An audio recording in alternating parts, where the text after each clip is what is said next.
जमील फारूकी की तरह cross bat ऐसे खेलूं? यूं फिर यूं फिर यूं।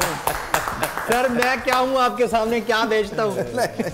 अच्छा जी, मैच है परसों मुल्तान सुल्तान्स और कराची किंग्स के दरमियान। अब कराची किंग्स की हालत नहायत ही पतली है।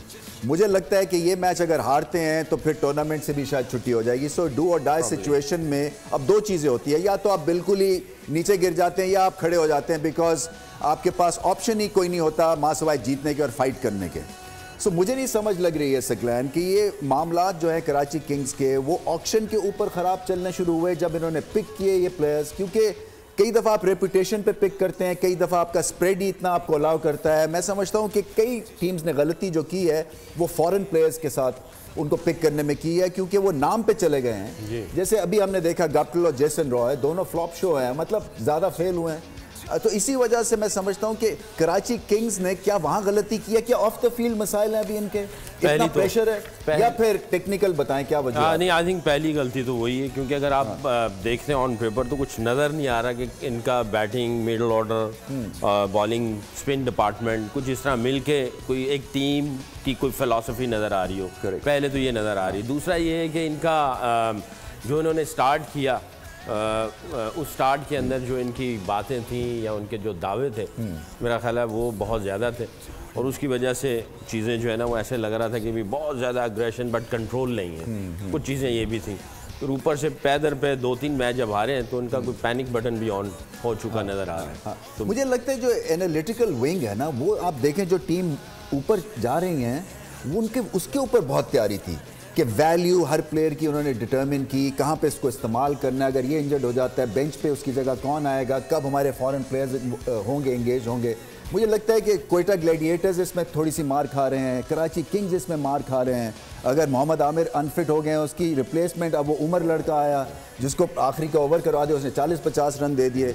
सो ये अगर मैथ्यू वेड और इनके जो विंस हैं अगर आउट हो जाते हैं तो मिडल ऑर्डर खासी चटियल मैदान है, इसलिए कि एक्सपीरियंस तो है शोएब मलिक का, बट शायद अब वो क्लास क्वालिटी रेगुलरली वैसी नहीं है और मुश्किल है। और प्लस हैदर जो है वो बिल्कुल ही रस्टी सा लग रहा है, उसमें कुछ इस तरह लगा नहीं है कि उसने एक नॉक किया था गालिबन इस्लामाबाद यूनाइटेड के खिलाफ, उसके बाद जो है वो लग नहीं रहा है कि वो जिस तरह आज आजम खान ने इनिंग के लिए कोई इस तरह की इनिंग खेल जाएगा। अच्छा, दो चीज़ें बताएं कराची किंग्स को क्या करनी है।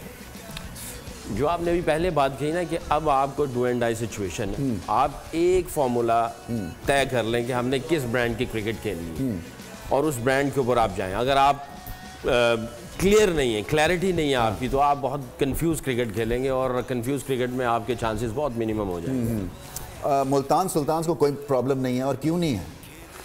आई थिंक वो सारे के सारे जो है वो बड़े जल नज़र आ रहे हैं, और ऐसा लग रहा है कि उन्होंने जो पहले टूर्नामेंट से पहले जो उनकी वर्किंग थी वो बहुत स्ट्रॉन्ग थी, उनकी जो पिक्स थी ना वो बहुत स्ट्रॉन्ग थी। उसके बाद जब ये आए हैं और उसमें बहुत सारे ऐसे लड़के हैं जो कि इन्होंने उनको पहले से ही इकट्ठा किया हुआ था, और एक फ़िलॉसफी जैसे एंडी फ्लावर के साथ मैंने भी थोड़ा बहुत काम किया, वो एक फॉर्मूला लेके आते कि इस फॉर्मूले के तहत हमने जाना है और चीज़ों को सिंपल। उनके फॉर्मूले में हंसना नहीं है, ये भी फॉर्मूला है। वो बड़ा क्वाइट रहता है मेरी तरह ही। वैसे फ़हीम ने एक बड़ा अच्छा मशवरा दिया था कि कराची किंग कैसे जीत सकती है अगर फ़हीम को इन्वॉल्व कर लिया जाए। जी जी जी मैंने कहा था भी कि अब कराची किंग्स जो है उसके जीतने का एक ही तरीका है कि बाबा शाह गाजी के मज़ार पे देके चढ़ा कर आते हैं।